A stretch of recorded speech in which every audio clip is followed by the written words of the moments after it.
Maduro's capture sends message to China, other authoritarian states, analysts. On January 3, under President Donald Trump's orders, U.S. Special Operations Forces launched a raid on the Venezuelan capital city of Caracas and captured the wanted Venezuelan leader Nicolas Maduro and his wife. They were taken to New York to face narcoterrorism charges. It was an operation that analysts say carries implications far beyond Venezuela, particularly for China and other authoritarian states aligned against Washington. Analysts say the operation represents the clearest expression yet of Trump's revived Monroe Doctrine, or the Monroe Doctrine, as Trump calls it, that treats U.S. national security and law enforcement as inseparable. U.S.-based China current affairs commentator Tong Jinyuan described the operation as a landmark event in modern international relations. The capture and extradition of Maduro signals that U.S. national security, particularly in the geopolitical domain, has become an absolute priority, he said. From Washington's perspective, Maduro lost legitimacy long ago through election manipulation and state-linked drug trafficking that directly threatened U.S. security. Tong said Washington's move reflects a deliberate decision by the Trump administration to treat certain foreign leaders not as protected sovereigns, but as criminal actors.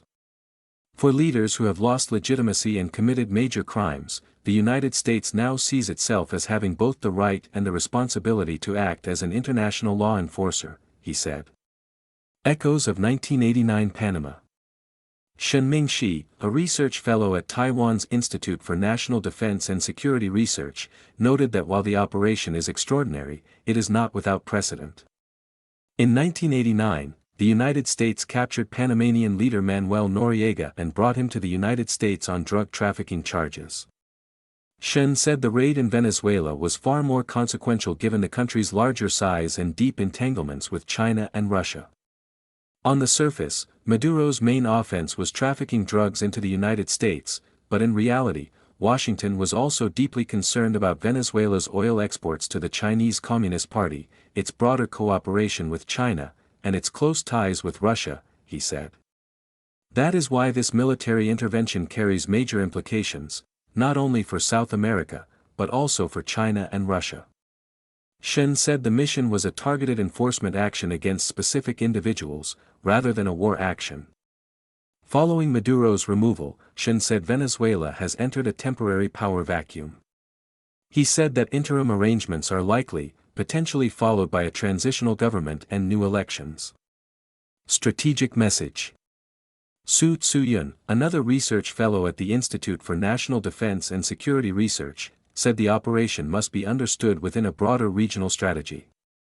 This direct action by Trump cuts off a major source of narcotics flowing into the United States, he said.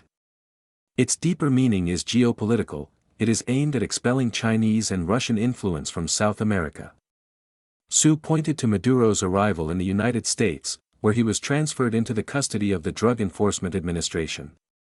That demonstrates that this was a law enforcement action grounded in criminal accountability, he said. Avoiding a long war. Mark Chow, a U.S.-based military tech analyst, former materials engineer, and host of Chinese-language military news YouTube channel, Mark Space, said the operation reflects a calculated effort to avoid an expensive and prolonged ground war that may lead to massive U.S. casualties. By capturing Maduro and his wife, the Maduro regime is being broken into pieces. The United States avoided a long and costly ground war, he said. This strategy removes the main obstacle in the regime. Chow said the approach also delivered a sharp psychological blow to Beijing and Moscow, both of which have backed Maduro diplomatically and economically. Maduro met with a delegation representing the CCP just hours before he was captured by U.S. forces overnight. China had just sent envoys signaling support, Chow said. Before any material assistance could arrive, the regime collapsed. Implications beyond Venezuela. Analysts agree that Maduro's capture carries implications far beyond Venezuela. For China, the impact is significant, Shen said. Venezuela is an important energy supplier, yet when the United States carried out the capture, China and Russia had virtually no ability to respond beyond verbal condemnation. Chow added that the operation sends a broader warning to authoritarian leaders. This kind of capture the leader first strategy sends a powerful deterrent message to the CCP and other authoritarian regimes, he said. In such regimes, the supreme leader, often the party chief, is the central pillar holding the political system together. Once that figure is removed, the entire structure becomes unstable. Opposition forces emerge, elites defect, and the regime can unravel very quickly. Tong said the Venezuela operation represents a rupture with long-standing assumptions about sovereignty. As the head of a sovereign state, his authority has traditionally been treated as inviolable, meaning other countries are barred from intervening in what is framed as a nation's internal affairs, he said. President Trump's decision to capture Maduro alive, however, has effectively redefined that rule and is reshaping an entirely new international order. According to Tong, the United States has signaled a new principle: leaders who engage in large-scale criminal activity and threaten U.S. national security may be forcibly removed and prosecuted, regardless of their formal status as a head of state. This represents a reassertion of U.S. power through enforcement, he said.